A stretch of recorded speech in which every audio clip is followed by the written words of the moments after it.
Good evening, ladies and gentlemen. We interrupt this broadcast for a special report, coming to you live from London.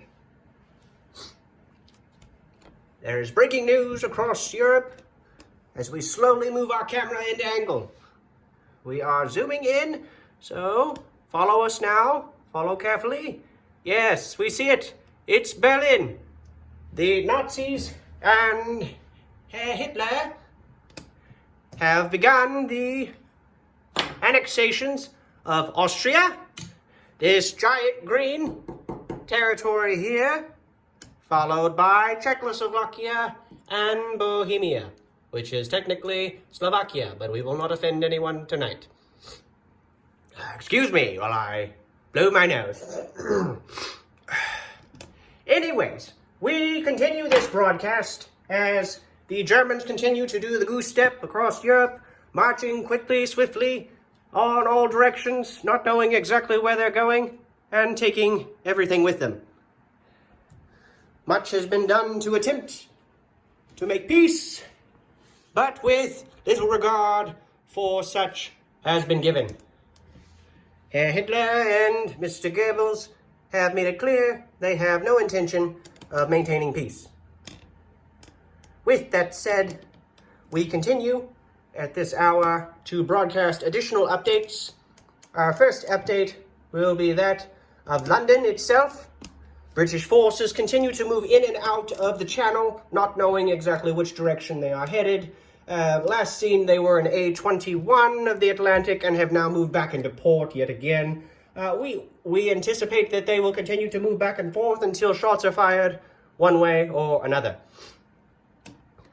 Additional reports are breaking that French troops are continuing to lose count of their numbers, anywhere from between 500,000 and 800,000. There were nearly 1 million and then 200,000 disappeared. Moving on to Spain. Reports are that Franco finished his Subway sandwich this evening with the glorious news that victory is at hand. The Republicans have surrendered and the Germans continue to lend-lease supplies, starting with a submarine base that will do nothing for the Spanish and only aid the Germans. Additionally, U.S. forces have continued to move across the United States and off to the West Coast to enjoy vacation in the land of the fruits and nuts. So, furthermore, we continue this update by moving now from the Western Hemisphere to the Central Hemisphere. Sorry, the camera tends to shake. All right, next, we have updates in Abyssinia. Abyssinia has fallen. As you can see, there are no Abyssinians. Abyssinia fell without any conflict at all.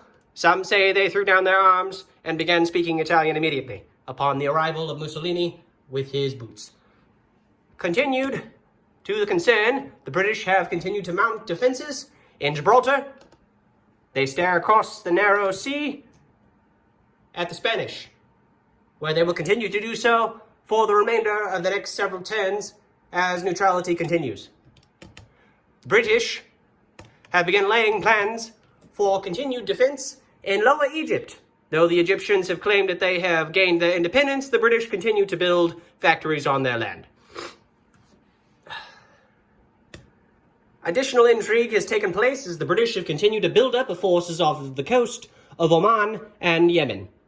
Some claim that those ships are merely there to lay the groundwork for a future fleet, that the British are not sure how many ships it will compose of.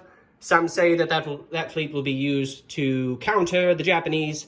Others are saying that the ships are there merely because they ran out of fuel and have not received supplies from Iran.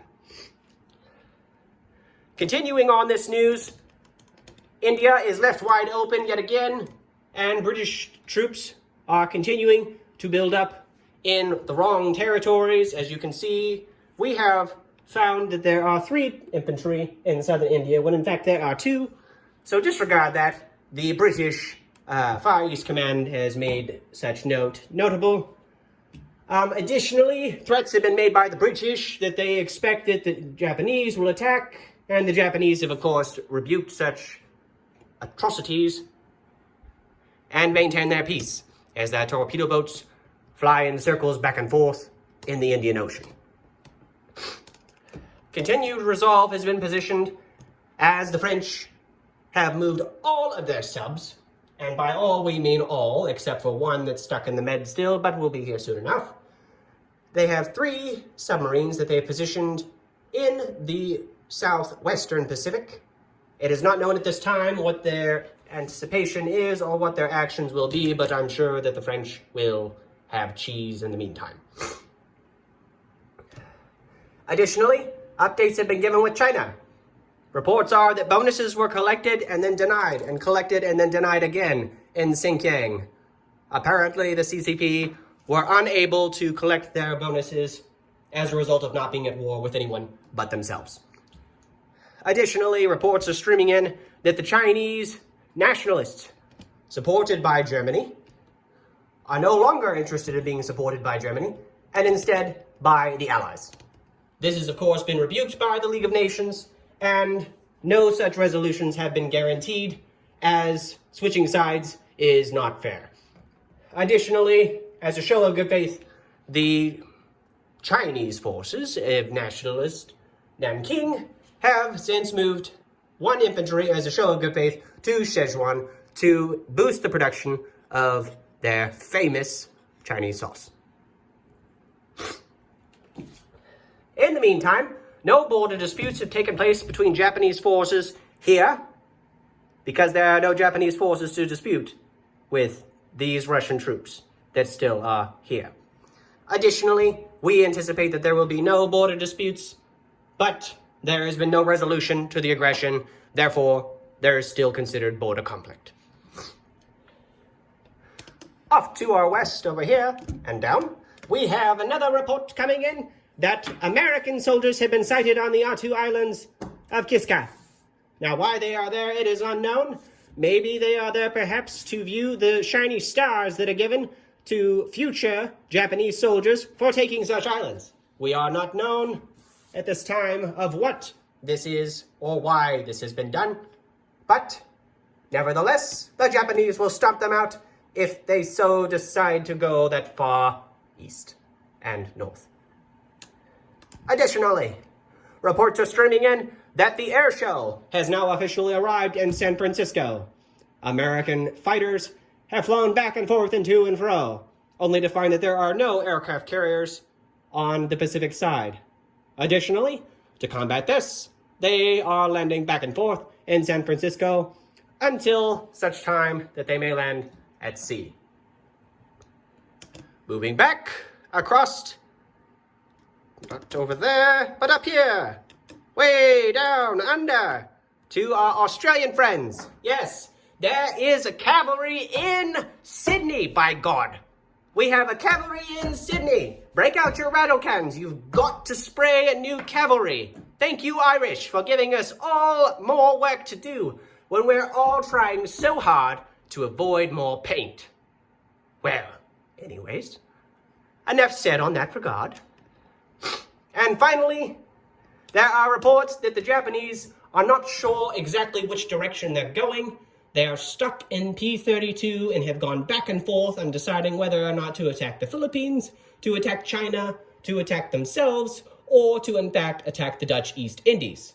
At this time, there has been no resolution from the Foreign Ministry of Japan, and the Emperor has denied any such actions of aggression. Furthermore, there are expectations that conflict could break out at any time in territories of, and allow me to zoom in, comrades, though I am British and not Russian, there could be conflict here in Shantung, or here in Hopei, and you can't see that, you can only see my fingers, or here in Peking, some might call it Beiping, or potentially here in Nanking, or here in Yunnan. But the most expected possible spot of conflict could indeed be Kwangtung, as that seems to be the harbor and point of most interest to Japanese forces at this time. However, we cannot confirm this, as the photography coming out of Hong Kong has not been, to say the least, ideal. This is a special report, and we at this time have no additional items of report. We have all 8 items reviewed, and we now return this broadcast to its normal affairs. Thank you, and good night.